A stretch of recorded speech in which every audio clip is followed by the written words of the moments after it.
Hello number ones, welcome back to my channel. This is the Metatron speaking. I have had this video in mind since I began my YouTube channel a few years ago. I have been patient, but now the time has come.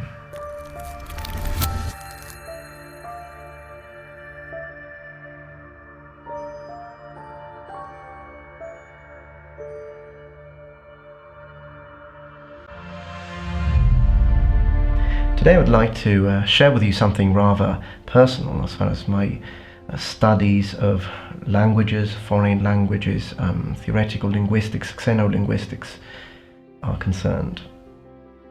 I've always been fascinated with language learning and professional language training. To me, languages are not just a means of communication. They are ultimately a retrospective analysis of the potentials of the human mind.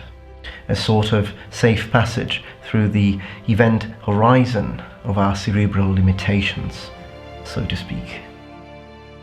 Language is power. Mastering multiple languages allows us to have a three-dimensional vision of all natural phenomena. They give us different cultural perspectives which enable us to firmly pinpoint the synaptic connotations of what I call the semantic equilibrium. There was a point in my life when I was a university student, to be specific, where I came to the realization that if I really wanted to be serious about this, if I really wanted to thoroughly explore the realm of infinite possibilities which constitutes the field of academic language proficiency, I needed a break from the world. In order to succeed in my task, I needed some form of disconnect from everyday reality, from distractions. I therefore willingly entered what could be described as mental seclusion, dramatically limiting human interaction in order to test and truly test the capabilities of the human mind in terms of real, tangible, applicable results, linguistic results, memory, mnemonic results. I then proceeded to spend 2 years of my life within either university libraries or home. A decision which was met with a certain level of controversy, but that eventually turned me into a polyglot, but also achieved something else. I created something. I indeed spent my days focusing on 3 things: language learning, memory optimization, and the creation of a system. My personal attempt at cryptography, which I have eventually shared with my university professors, a challenge to the world, if you will. And I'm happy to share this with you, noble ones, my true supporters. Let me introduce you to Sephirah.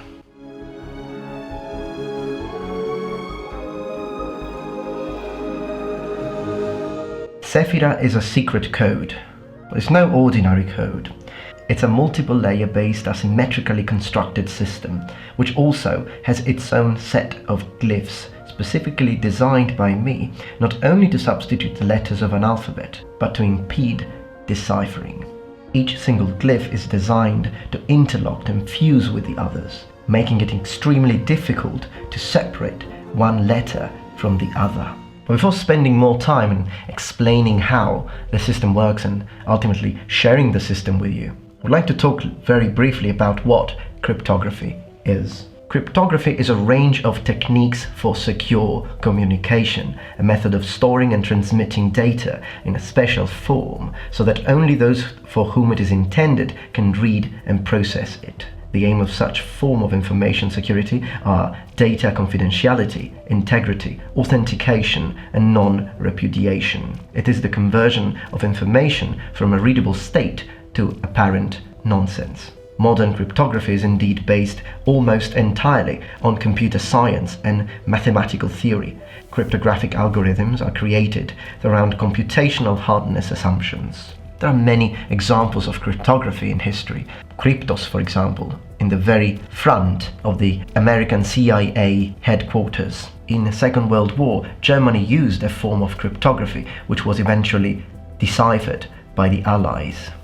And even going back all the way to the Romans, Julius Caesar himself used a form of code, a simple code, but effective to pass on messages to his generals that if happened to be intercepted by the enemy, even if the enemy was able to speak Latin, they would have become completely unintelligible. It was explicitly recognized in the 19th century the secrecy of a cipher's algorithm is not a practical nor sensible safeguard of a message security. However, this is where I believe Sephirah comes into play, as it can remain secure even if the adversary, which we will call Eve, fully understands the system itself. The fundamental principle of my system being the theoretical impossibility of its decryption without possessing the 5 keys it's based upon. The code is designed to resist human and computer-based intervention. Any selective force administered will always reach the same result or outcome: nullification by the system. Within my current calculations, I cannot postulate a way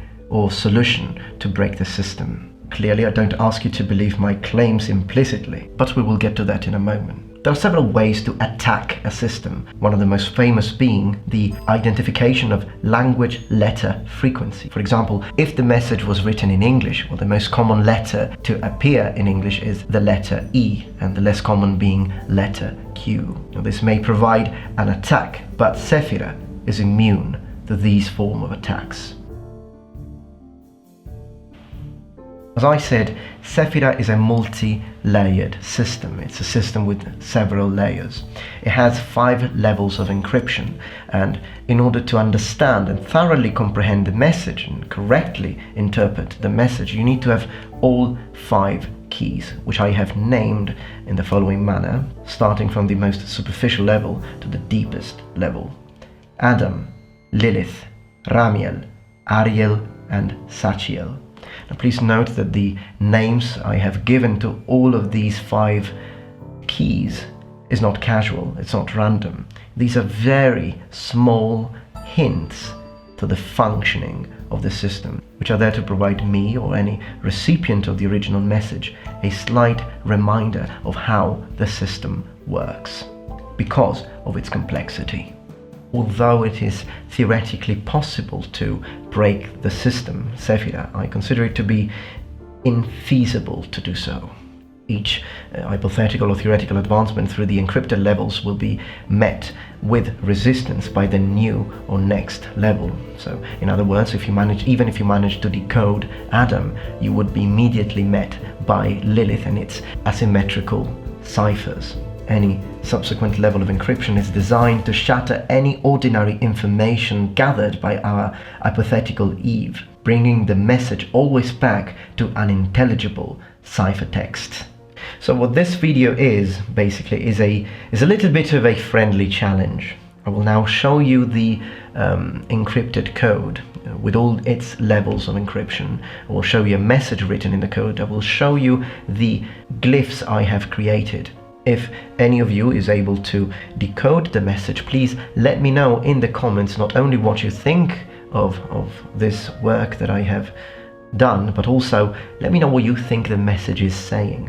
Please feel free to use any method or any computer or any algorithm. If any of you finds the actual message, I will contact that person through a Skype conversation, because I will be intrigued and very interested in knowing how he or she will have managed to break my code. I will let a little bit of time pass, and then I will give you a hint. If no one gives me the actual answer, I will give you a hint.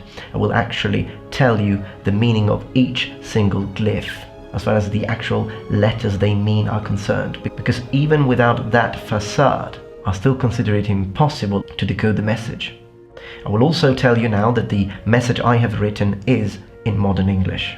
If again some time will pass and no one will give me the answer or will be able to understand the message, I will give one final hint. I will tell you exactly how the system works in all its details, and I am quite confident that even at that time, it will be extremely difficult to understand the message without the keys. Well, I hope you enjoyed this bizarre linguistic video, this personal linguistic challenge, and that I wanted to share with you. I hope you enjoyed it. I thank you for your time, and I thank you and commend you for having the interest of listening to me until the end of this video. Thank you very much for watching. I will see you tomorrow for my next upload. And remember, the Metatron has spread his wings. Goodbye.